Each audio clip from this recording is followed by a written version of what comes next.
خوش اومدیم به این ویدیو.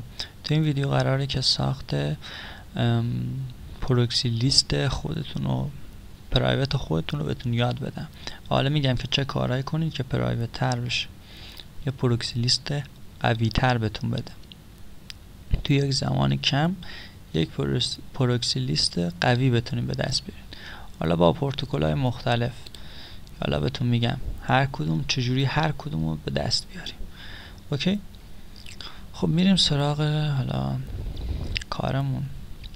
ببینید اول اینکه حالا شما یه پروکسی لیستی دارید از قبل، من میگم آقا دارید، یا اگرم ندارید حالا از رو همین آی پی ها رو بردارید که بهتون میگم چیکار کنید. ببینید من اومدم حالا 97 تا حالا هر چند تا دوست داشت پروکسی رو چک کردم، ورکینگ ها رو جدا کردم، از اینجا نات ورکینگ ها رو حذف کردم. حالا تکراری ها رو از اینجا میتونید حذف بکنید. حالا من تکراری ندارم، اونایی هم که تست نشدن هم میتونید حذف بکنید، من کار با اینا ندارم. ببینید چک کردید، ورکینگ ها رو نگه که داشتید، میاد اینجا بر اساس پینگ از قوی، یعنی از کمترین پینگ به بالاترین پینگ که میره پایین. ما کمترین پینگ رو حالا در نظر میگیریم. حالا من میخوام پورتش 3128. حالا میگم من برای چی. حالا پورت با 80 یا 80 و 80 حالا پورت های آی پی های زیادی با این پورت هست. خب ولی حالا با پورت 3128 یا پورت 69 69 90 80 90 98 ببینید این پورت ها حالا نگاه 90 98 نه احتمالا مال یه دیتا سنتر باشن. حالا بهتون میگم ببینید یکیشون حالا میایم کپی میکنیم. من میخوام این پروکسی رو کپی کنم، میام داخل سرورم، مرورگر رو باز میکنم و از سایت اول myip.ms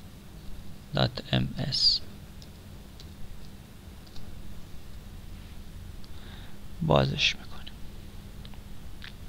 توی این قسمت اینتر وبسایت اور حالا بقیه شد IPv4 و اینا، میایم آی پی مون رو باید بدون پورت بذاریم، یعنی این پورت آخرش ما حذف میکنیم.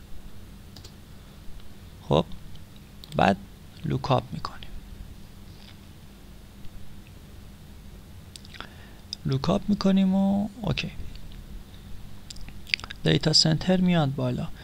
این آی پی حالا از یه دیتا سنتر فنلاندیه. خب ولی نمیشه گفت که، حالا بهتون میگم نمیشه گفت که همه لوکیشن پروکسیاش فنلانده، نمیشه. حالا فقط لوکیشنش تو فنلاند اون دیتا سنتر. حالا میایم پایین تر زده، مثلا آره اینجا زده از قبرس، فنلاند و سوئد این لوکیشن ها رو زده. حالا میتونم نزنه و داشته باشه. حالا ما زیاد با اینجاش کار نداریم، برمیگردم. ببینید جایی که ما باش کار داریم اینجا آی پی رنج ماست. خب تو این قسمت ما آی پی رنجمون رو کپی میکنیم، حالا همش رو کپی میکنیم. خب میایم بیرون. ببینید یه برنامه الان نیاز داریم به نام مس اسکن. حالا بعد میگم این پروکسی از کجا دانلودش کنیم. مس اسکن رو میذارم داخل چنل تلگرام و ازش استفاده کنید. اول اینکه بگم اگه چنل ندارید، این آیدی تلگرام منه.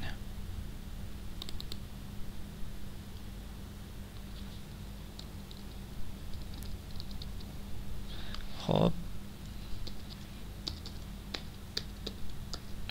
چنل هم تو بیوم هست، میتونید از طریق آیدی تلگرام هم بیایید داخل چنل، حالا ابزار بردارید.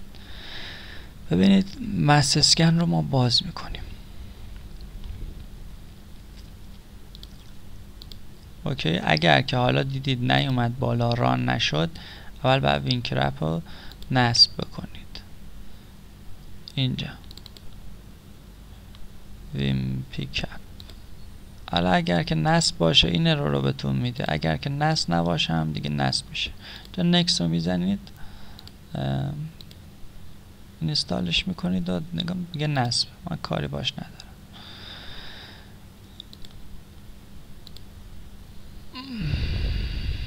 فینیش رو میزنیم میایم بیرون. اوکی برنامه ران شده. خب ما میایم آی پی رنجی که حالا گرفتیم رو اینجا پیست میکنیم. اوکی ولی میایم نگاه میکنیم میگیم 3128 بود پورت 3128 3128. اوکی اینجا قسمت پورت رو وارد میکنیم. این چه کار میکنه؟ میره اسکن میکنه آی پی هایی که روی پورت 3128 بازن رو به ما میده. حالا اسکن که بکنیم بهتر میفهمیم منظور من چیه. اوکی این کلا 3 تا آی پی باز. حالا میتونیم بریم یه روی 3129 بزنم.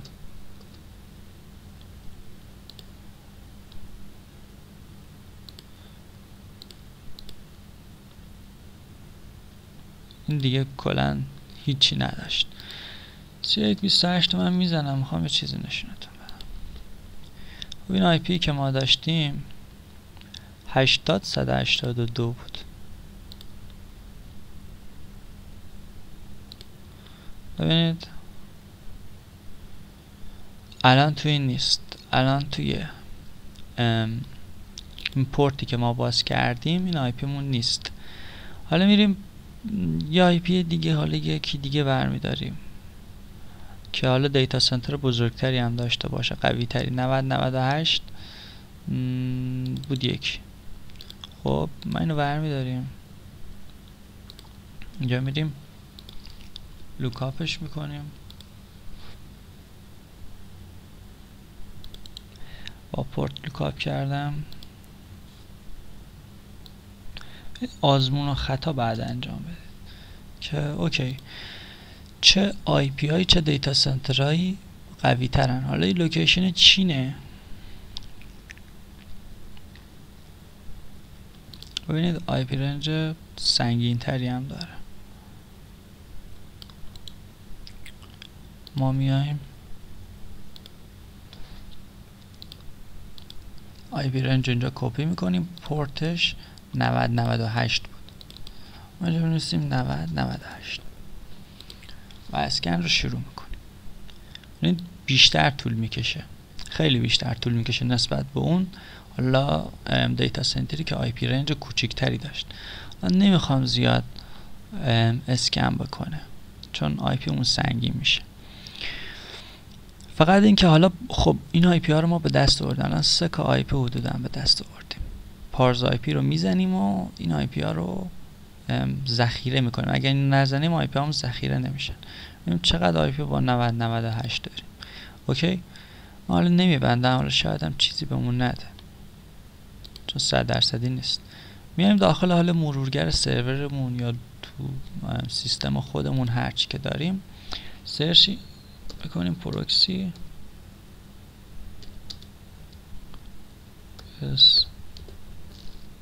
خب ببینیم پروکسی اسکریپ رو سرچ میکنیم. اولین سایتی که حالا میاد و باز میکنیم. ببینیم تو قسمت این قسمتی که داره پروکسی چکر رو باز میکنیم. میایم اینجا حالا نسخه 64 نسخه 32 هرچی که داره اینجا دانلود میکنید و نصبش میکنید. ما حالا نصبش کردم از قبل.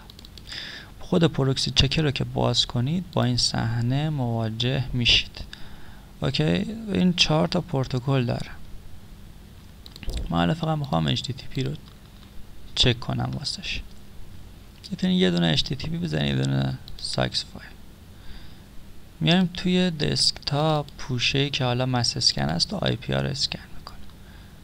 تردش رو میذاریم بالا و چک رو شروع میکنیم.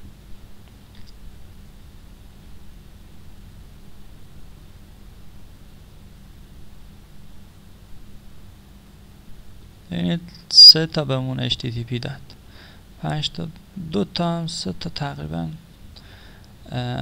اینجوریه داره بیشتر میشه. حالا اینا رو که به دست میاریم، حالا من استاپ میزنم تا همینجا بس. ببینید الان ما پروکسی چین به دست آوردیم که حالا HTTP هست، ساکس 5 هم هست، لایت هم هستن. حالا پینگا بالاست، حالا زیاد اینا مهم نیستن.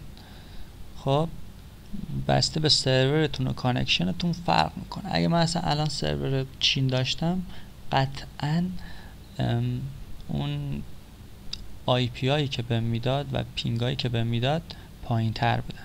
واسه ذخیره کردنشون میاد اینجا آل رو میزنید. حالا اگر که کشور دیگه هم داشت میتونستید انتخاب کنید، ولی اینجا اکسپورت رو که زدید، حالا میگه آقا میخوایم تو یه فایل ذخیرش کنیم، ما هم میزنیم فایل.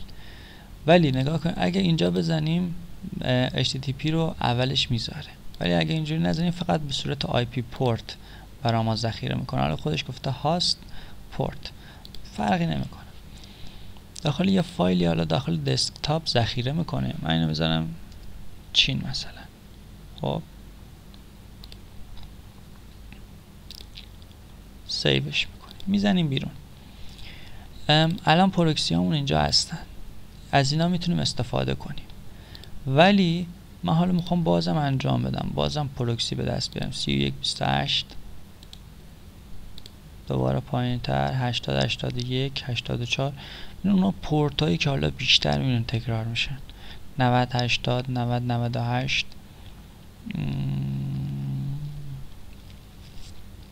من 69 ببینم چه دیتا سنتری داره. همینجا تستش بکنیم.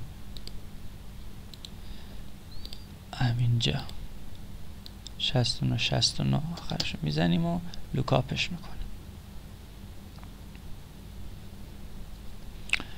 بله دیتا سنتر رنج سنگینی داره، خیلی IP های زیادی داره. حالا من میرم اسکن میزنم 69 اگه اشتباه نکنم. بله ببینیم حالا پروکسی بهمون میده اصلا نمیده، چجوریه؟ گفتم بهتون IP رنج سنگینی داره، یعنی IP زیاد بهمون میده. حالا من میذارم 100% بشه که ببینیم چی دستگیرمون میشه ازش.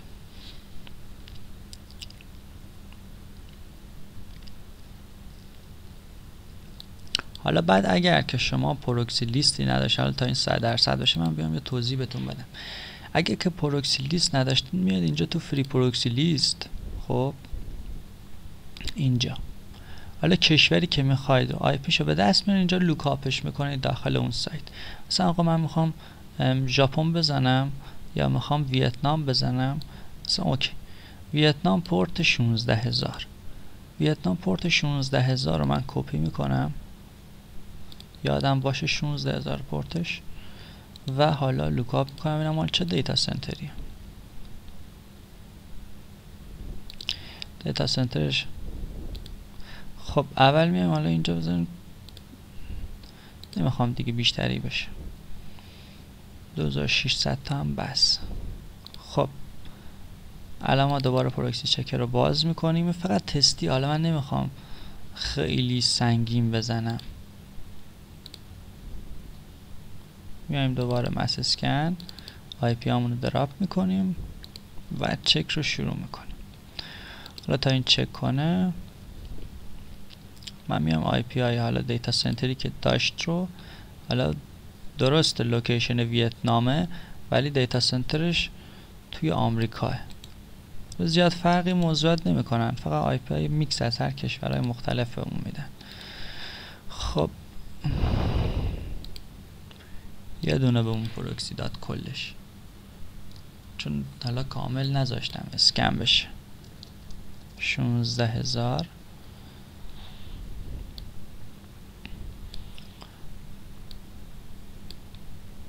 خب همون یه دونه رو بهمون داد، همون یه دونه پروکسی رو بهمون داد با پینگ بالا. حالا من میخوام اینو بزنم با پورت 16000 ویتنام بود. اگه که حالا پروکسی لیست نداشتید اینجوری بزنید اینجوری هم میشه انجام داد. حالا چون دیتا سنترش بزرگتر بود حالا آی پی ها کمتری میده، ولی خب پورتش هم واسه خودش عجیب بود، 16,000 بود. من میذارم ببینم آی پی بهمون میده نمیده چجوریه داستان، چون رو طول میکشه. تازه 0.5% از کل آی پی ها رو اسکن کرده.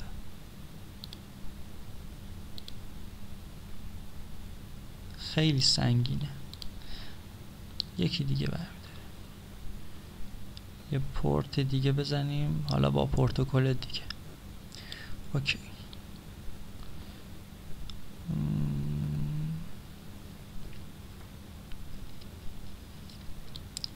چین دوباره 80-85 میاد، 80 میاد واسه ندرلند. نمیدونم، ببینم میتونم ایران بزنم.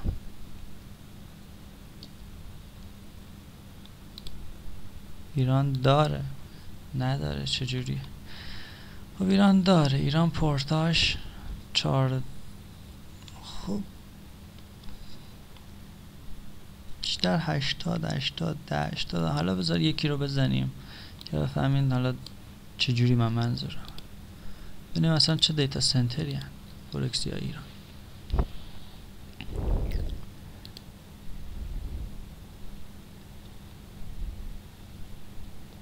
خب ببین کل دیتا سنتر رو ما کپی میکنیم، کل آی پی رنجش 1080 پورت 1080 اسکن میزنیم. ببینید حالا به ما 43 تا کلا بیشتر نداد. حالا اگرم بخواید مثلا اینجوری بزنید که برام پورت 1080 اسکن کن، پورت 80 اسکن کن. حالا پورت 80 خالی هم میتونه اضافه کنم، ولی من حالا این دوتا رو بخوام زیاد سنگین نشه. کلا حالا بیشتر به ما آی پی داد، ولی همینا بسه. ببینیم مثلا پروکسی داخلشون هست یا نه. میایم داخل پروکسی چکر کلوز میکنیم، آی پی هم سلکت میکنیم و چک میکنیم.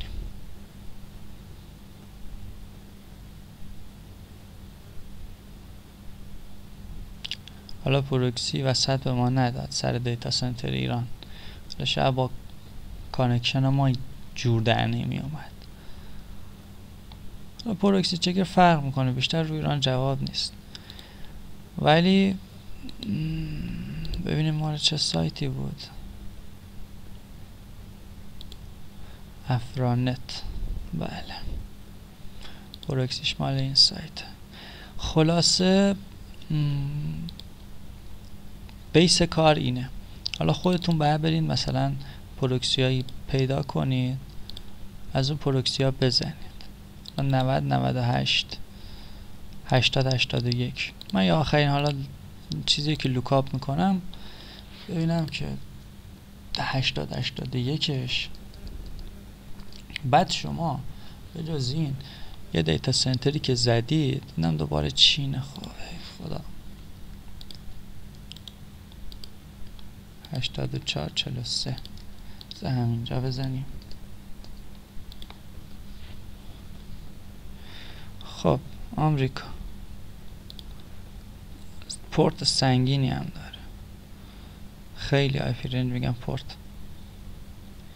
خب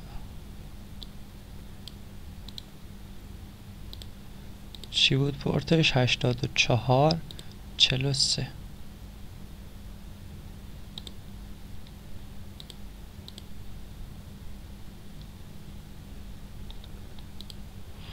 خب اینم از 84 43 دیگه آخرش باشه.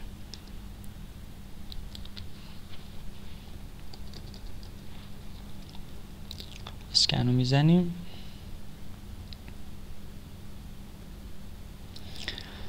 آی پی های خوبی بهمون داده. بیشتر ببینید پروکسی ها رو دیتا سنتر های آمریکایی. حالا اگر که خواستید حالا بزنید، بیشتر رو دیتا سنتر های آمریکایی بزنید، اونجا بیشتر بهتون حالا پروکسی های ورکی میده. البته بسته به سرور یا کانکشنی که الان شما دارین تست هم میکنین داره، ولی خب بیشتر اونجا جوابه. راحت از اینجا 10 تا گرفتیم. حالا میتونیم پورت ها دیگه هم تست بکنیم به جز این. من فقط یه پورت تست کردم. میذاریم کامل چک بکنه. میبینید یونایتد استیتس اینجا کپیشون میکنیم و حالا من میزنمشون جفت اینا. ببینید اینجا مثلا الان من اینجا ورک گرفتم ازشون. اوکی، همینا رو میارم داخل سیلور بولت. اینجا حالا سیستم شخصیمه، حالا شاید با لوکیشن ایران حالا کار ندم پروکسی ها. میگم بحث کانکشنه. زیاد حالا اون بحث خیلی مهمه.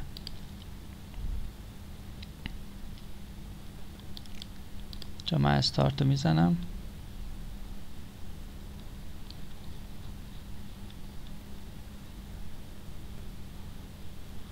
الان چند تا مثلا ورکینگ داریم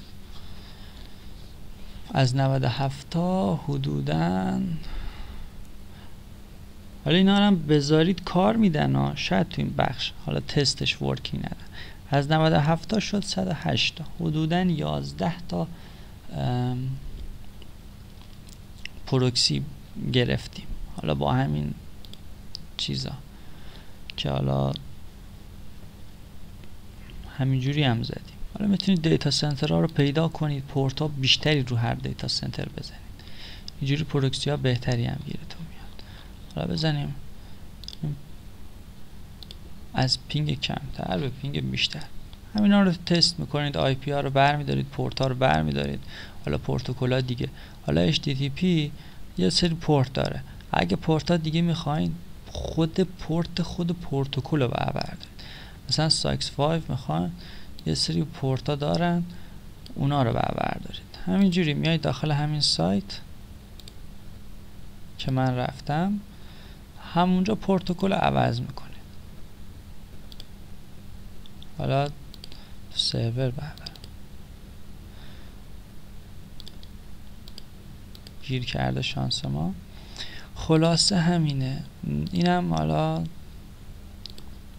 جریانه. حالا کسایی که میخوان کرک بزنن و حالا پروکسی لیست ندارن یا اینجور مسائل، با این روش میتونن یه پروکسی لیست خوبی به دست بیارن واسه خودشون به صورت پرایوت.